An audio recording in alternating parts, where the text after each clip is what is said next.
Just real quick where we're at.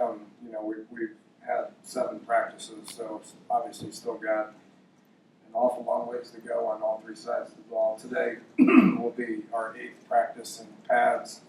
You'll see some live stuff going on out there today. We'll have 3 or 4 live periods today, so today's a big day. With the new protocol, with how you practice, we've pretty much it's kind of every other day that we will tackle. So yesterday we got a lot of reps with a lot of the young guys. Didn't do anything live, but got a lot of reps and evaluated a lot of guys. Today will be full pads and full go, and we'll crank it up and we'll see how these guys respond to it. So, just overall been very happy with the effort. Been very with a lot of bodies, we're able to keep a lot of guys fresh and play a lot of balls. We've taken about 300 team snaps at this point. So, been out there for about 3 hours a day. Had good walkthroughs and meetings in the morning. So, again, in a pretty good place, but just got an awful long ways to go here before we make decisions on concrete starting lineups and who gets what snap. So, happy, relatively healthy. Don't got anybody. Haven't lost anybody for an extended period of time at this point, and hopefully we will continue to maintain health and get reps and get ready to go. So that's where we're at. Anybody's got any specific questions? Otherwise, I'll get back to work. Okay, good. Sure, you got a few questions. Draymond Henry, how's he progressing? Really good, night and day from where he was last year. Last year at this time, and we talked about this yesterday in the team and the staff meeting about putting him on some special teams a year ago. He didn't play a single snap of special teams because he couldn't handle being a full-time starter as a true freshman and be able to do additional things. So there was a lot of times where he was lost a year ago, even in games. He was lost, and he wasn't as physical, and he wasn't triggering the right way. He looks no different to me than Carl and KJ out there as far as knowing what to do, breaking on the ball, being a sure tackler, being in the right place at the right time, and we're starting to experiment with a couple of things that we can do with him with special teams as well. He said he didn't get comfortable until spring, so he went through an entire 13-game season, and he was the #1 rated recruit on your board 2 years ago. That shows you how tough it can be to play this game. No, there's no doubt. How many young kids can come in and play as true freshmen? If your team's in a good place, then there's not going to be many. So, right now, looking at our depth chart with true freshmen, I think we're going to have a couple of wideouts that are going to be able to play. Other than that, I wouldn't anticipate any of them playing. So, again, it goes back to all these seniors that are sitting in the room right now. We watched a couple of clips from some special teams things a couple of years ago, and you were seeing guys like Nana and Chestnut and Isaiah and Carl and KJ and that were on these special teams that were also playing a bunch of snaps for us on defense, and it looked like those guys were in junior high compared to what their bodies look like now. So last been made of the depth because we're in a much better place with our roster and the depth chart, so we're not going to need freshmen to come in and play very much. And if they do, that's because they're a different talent than what we've recruited. Yeah, Draymond was a pretty good skill player in high school. You say special teams, you get any coverage or return? Yeah,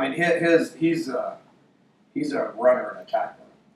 That's why he's at free safety. He played some running back and maybe quarterback, if I remember. But he did some things offensively. But you got to be pretty skilled, and I think KJ Dillon's pretty skilled, but he hasn't been able to handle what he's handling now until now. Being able to be in the return game and also focus 100% on a bunch of snaps defensively. It takes a different kind of kid. Whether Draymond can get there or not, I don't know. And how are you handling Kyle Bosch's rotation? You give him first team snaps, or what are you doing with your offense? He's got a minor concussion right now. He's been sitting for a few days. He's been rotating first and second team guard. Ron mixes those guys up a good bit just to try to find the lineup and who works well with each other. But he's not cleared for today. He may be out there in a green jersey. I don't know. We've got a staff meeting at 1 to go over this, but he's missed a couple of days. But before he went down, he's shown some good things. Looks a little bit more motivated than he was in spring, based on knowing he can play. Any update on Rizal Douglas? As far as redshirting players go, how does your staff have a timeline? What's the timeline like for when you guys make those decisions? We won't talk to them about it until probably the week before game week. It's a little unusual year because we have 5 full weeks before the first game. So we'll go 2 weeks of camp. This is week 2 of camp, and we'll go next week is a whole lot of adjustments because of school starting and less practice time, less meeting time. But we'll get some practices in, get them used to the daily schedule of school, so to speak, and then the next week we will do a mock week where we'll practice what it's like to go through a full game week. So we want to kind of have our depth charts pretty well in line at that point. Want our scout teams pretty well in line at that point. So probably the Sunday or Monday prior to that mock week, we'll sit down with some guys and say, here's where you are. Our plan right now is redshirt, go to the scout teams and do what you got to do to help us get ready. And then you never know, you're only a play away from us having to pull that. So, throughout camp, we don't do much scout team work. We just play a lot of football against each other, which gives us ample opportunities to be able to evaluate these guys. Do you have a better idea now which players you redshirt compared to years past because you guys are deeper? Yeah. It doesn't change how we practice, though. And we want to give these kids every opportunity to be able to prove themselves. So, do we have an idea more so than in years past?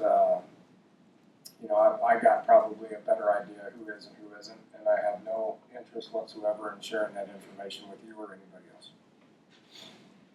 Can you elaborate on the freshman wideouts? I'm assuming Gilon and Jennings. But Yeah, I think we did well in recruiting last year, receiver-wise. All 3 of the guys, Karan, Gilbon, and Gary, are as good as I thought they would be up to this point. Now, can they do it over the long haul?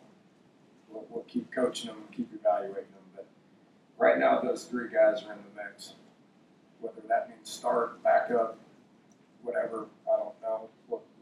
We'll keep practicing them and coaching them. But right now, I'm happy with all 3 of them. What's the rest of your mix at wide receiver? I mean, assume Shelton.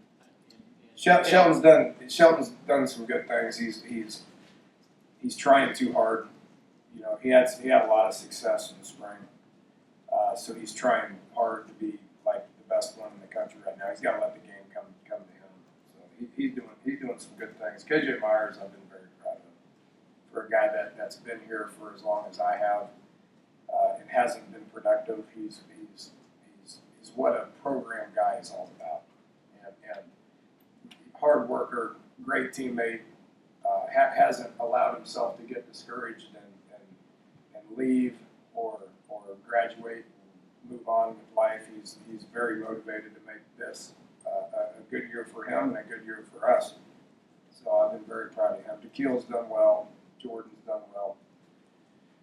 Then we've got a couple other guys that need to keep progressing. Nobody else to really talk about. Dana, in Dallas, you said that your first couple of years you learned about the types of bodies you wanted to recruit for Big 12 play.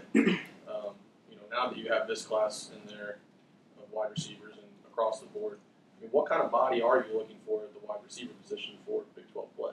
Fast, big, strong, agile, athletic.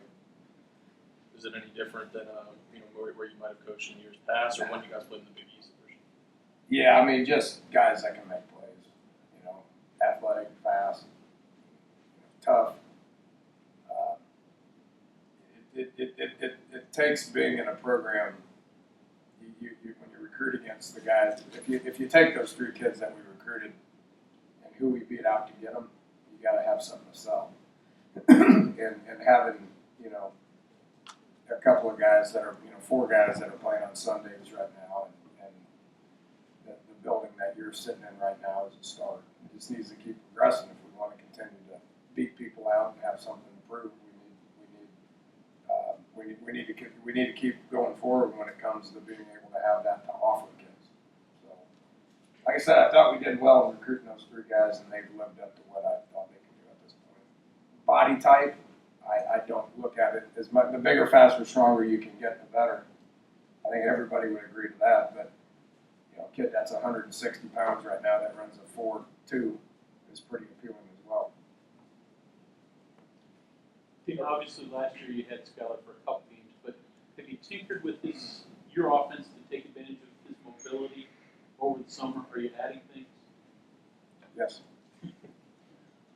Started to last year with him, and you got William, who's pretty athletic. David's pretty athletic. Jugs is a little more athletic than I thought. So, in recruiting, the guys that we're targeting are probably a little bit more athletic. I think that's not uncommon for a lot of people across the country at this time. Not only can you do some different things schematically, which I've talked about this with y'all, you can do some different things schematically just throughout the course of the normal pass play. It helps you to be able to keep it alive and not get sacked, not get caught, be able to keep the play alive, extend the play is pretty big. Where's your comfort level with backup quarterbacks right now? Better than it was 8 practices ago. William's doing a lot better with signals, with communication, knowing where to go with the ball. I've been really impressed with Chubbs up until this point. He spins it really good, and he's a very, very, very smart kid. David's probably the smartest guy in the room. He understands football as well as anybody. He's extremely athletic. The ball's got to go from point A to point B for all of them in order for me to give them some serious thought as far as taking snaps. So they're improving. I'm happy with the progress. Besides Kyle Bosch, any injuries to speak of? Al Benton missed practice yesterday with a slight knee. He should be out there today. I hate to even comment on a couple of these guys because they don't do nothing.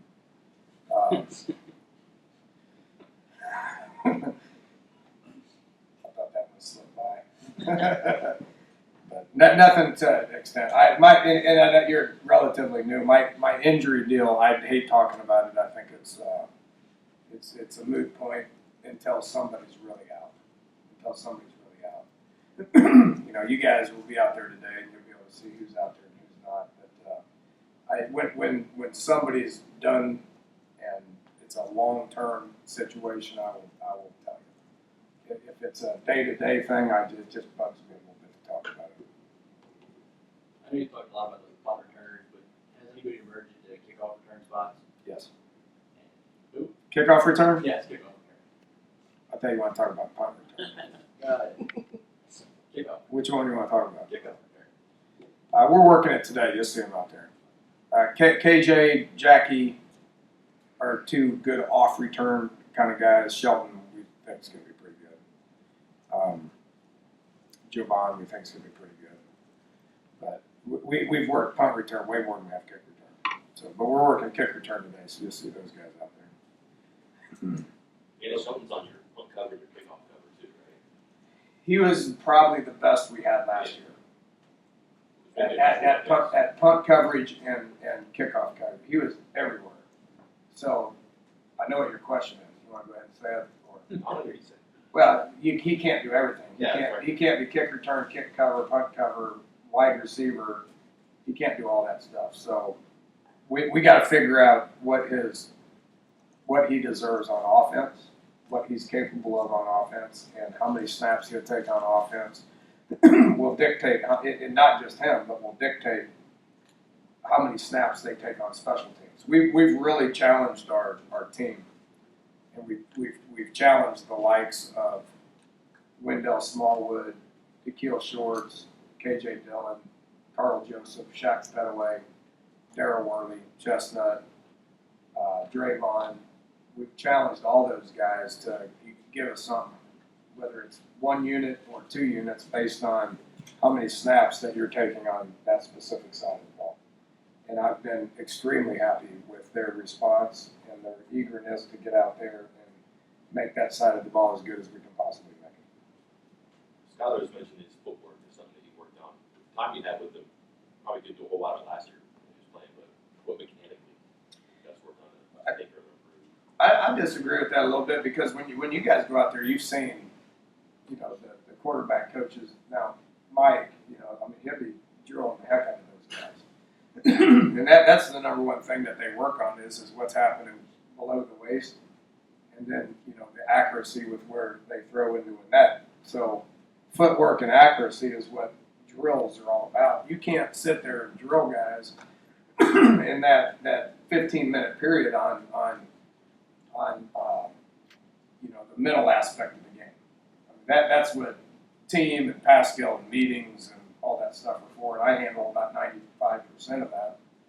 The footwork, the quick release, the accuracy, that's what Mike does as good as anybody I've had when it comes to working those guys for 15 minutes. So he worked a lot on it last year, and he's working a lot on it this year. And I've seen a big difference in not only him, but the other guys as far as improvement goes. Coach, the continuity with this year's coaching staff, has that been as good as you've seen since you've been here? And furthermore, past that, has that led to a change in the culture around here? Yeah, it's great, man. It's super. Offensively, being with Ron and J1 and Lonnie going on a third year is great. Is really good. And we've talked about the GA situation, getting, Michael and somebody's got a phone call here. Michael and Gerberry's done a great job. Big Zach Huter's done an outstanding job with the tackles. I mean, he's a valuable asset with what we're doing. Those guys have done nothing but improve what we've done offensively. Defensively, having Bruce Tall is night and day different than what it was last year because Gibby's so comfortable with them, been with them, knows the defense, understands the technique as well as the scheme. And the D-line looks just 100% different based on his knowledge of what we're doing defensively. And those guys they get along. I mean, Gibby's extremely happy with having Mark Scott back, having Defo back, having B. Mitch back. I mean, that's a unit that is completely on the same page. So I couldn't be happier with the guys and where they're at. And, there's going to be adversity down the road. Everybody understands that. And I think this is a group that's going to be able to handle it. Coaches with coaches, coaches with players, and vice versa as well. Skyler mentioned trying to open up his body to the field so that he wasn't maybe closing off, his backside times on a drop. Is that a big issue? Is that a minor fix with footwork? Or? It's just where his feet is. I mean, if you go back and study the Iowa State game compared to the A&M game, then you'll see two different quarterbacks from the waist down. And he's taken that and really worked hard on it. He was pretty antsy in that game. And his feet were never still. He's really done a good job with that out there. And we watch every pass kill snap and every team snap, and we critique it. And I think he's doing a lot better. Thanks, Coach. All right, thank you all. See you this afternoon.